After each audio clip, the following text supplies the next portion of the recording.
Imagina só, século XVI. A Europa inteira vivia sob o domínio de uma força gigantesca, a Igreja Católica. O poder dela era absoluto. A palavra do Papa era lei. E desafiar a Igreja, nossa, não era só perigoso, era algo que ninguém nem conseguia imaginar. E é aí que a nossa história começa, com uma pergunta que parece impossível, né? Como é que um homem só, um monge, teve a coragem de desafiar a instituição mais poderosa da Terra naquela época? Então vamos lá. Para entender isso, a gente precisa conhecer nosso protagonista, Martinho Lutero. Ele nasceu em 1483, lá na Alemanha. O pai dele era um minerador que conseguiu juntar uma grana, sabe? E ele tinha um plano certinho para o filho. Lutero ia ser advogado. O destino dele parecia totalmente traçado, e não tinha nada de revolucionário nisso. Só que um acontecimento, um momento específico, mudou tudo. E não foi só a vida do Lutero, não. Foi o rumo da história do mundo.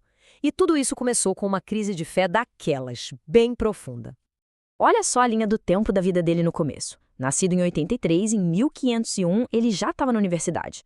Tudo indo conforme o script, né? Exatamente como o pai dele queria. Mas aí, chega o ano de 1505. E é nesse ano que tudo vira de cabeça para baixo.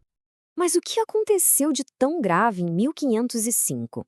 Imagina a cena, Lutero voltando para casa e, do nada, uma tempestade. Mas uma tempestade violenta mesmo, com raios caindo por todo lado. Ele ficou apavorado, achou que ia morrer ali.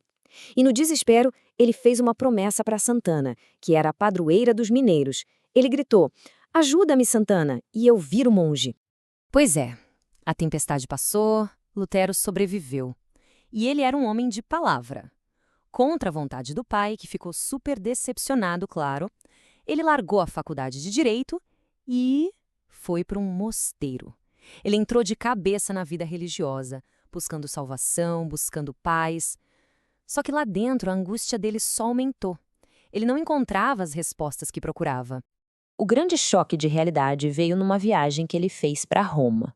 Ele foi para lá esperando encontrar o centro da fé, a pureza, sabe? Mas o que ele viu foi o completo oposto. Viu o clero vivendo de forma imoral, viu corrupção por todo lado, gente vendendo pedaços de ossos, dizendo que eram de santos. Era uma exploração descarada da fé do povo por dinheiro. Aquela imagem perfeita que ele tinha da igreja simplesmente desmoronou. Então ele volta para a Alemanha, ainda atormentado com tudo aquilo. E um dia, estudando a Bíblia para dar uma aula, ele lê uma frase que, pá, muda tudo na cabeça dele. O justo viverá pela fé. Foi como uma luz se acendendo. Ele entendeu ali que a salvação não vinha de rituais, de jejum, de comprar o perdão, vinha da fé. Simplesmente da fé em Deus. Era uma ideia revolucionária. E, claro, essa descoberta colocou ele em um choque direto com tudo que a igreja estava fazendo na época. E é aqui que a gente chega no estopim de tudo, o que realmente deu início à reforma. As famosas 95 teses. O ponto que mais deixava Lutero indignado era a tal da venda de indulgências. Basicamente, a igreja dizia que era possível pagar para ter seus pecados perdoados.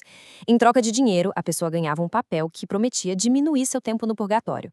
Para o Lutero, que tinha acabado de entender que a salvação vinha pela fé, isso era um absurdo, uma completa distorção da mensagem de Deus. Chegou um ponto em que Lutero não aguentava mais ficar calado. Ele resolveu colocar tudo no papel, ponto por ponto, cada crítica que ele tinha. Era um desafio direto a todo aquele sistema. E não eram poucas críticas, não, eram exatamente 95, e no dia 31 de outubro de 1517, ele fez algo que entrou para a história. Ele foi até a porta da igreja do castelo de Wittenberg e pregou lá a sua lista com as 95 teses. Isso foi um ato de uma coragem tremenda. Ele não estava só reclamando, ele estava convidando todo mundo para um debate, questionando abertamente a autoridade do Papa. É óbvio que a igreja não ia deixar isso passar batido, né? O que começou como uma proposta de debate acadêmico virou muito rápido uma questão de vida ou morte. Lutero foi logo taxado de herege e, de repente, se tornou um foragido. O negócio ficou sério. A igreja basicamente falou: ou você retira tudo o que disse, ou vai sofrer as consequências. E a resposta do Lutero foi muito firme. Ele disse: eu só volto atrás se vocês me mostrarem na Bíblia onde é que eu estou errado. Para ele, a autoridade máxima era a palavra de Deus, não a do Papa. Ele chegou a dizer que o Papa também era um ser humano e podia, sim, cometer erros.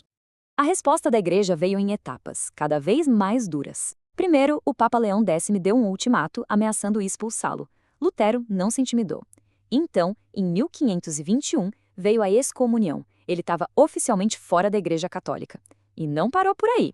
Ele foi declarado herege, um criminoso. Qualquer um podia capturá-lo. Ele teve que fugir e viver escondido para salvar a própria pele. Mas a história não acaba com ele fugindo de jeito nenhum. O que Lutero fez foi como acender um pavio. Ele iniciou uma onda de mudanças que ninguém mais conseguia parar. E é sobre o legado disso, sobre as consequências da reforma, que a gente vai falar agora. Enquanto ele estava escondido, Lutero fez talvez uma das coisas mais impactantes da vida dele. Ele pegou a Bíblia, que era toda em latim, uma língua que o povo não entendia, e traduziu para o alemão.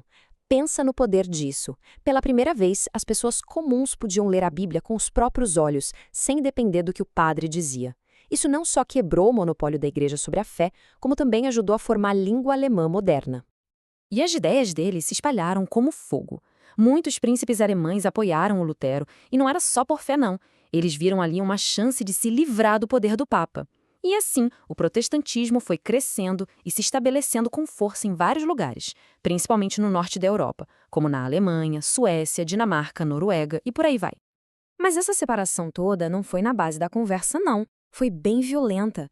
O próprio nome protestante surgiu em 1529 de um protesto dos príncipes que seguiam Lutero.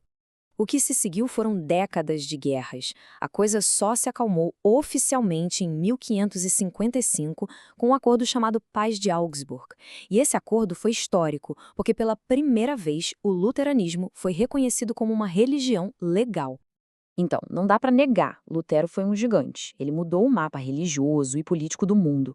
Mas, para a gente ter um retrato completo dele, a gente precisa olhar também para o lado mais sombrio.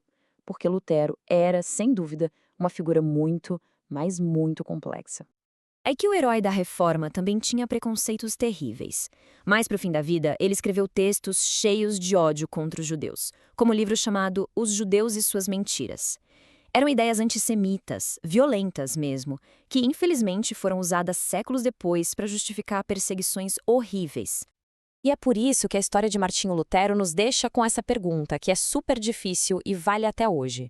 Como é que a gente lida com os nossos heróis imperfeitos? O que fazer com essas figuras que mudaram o mundo para melhor em alguns aspectos, mas que também tinham pensamentos e ideias terríveis?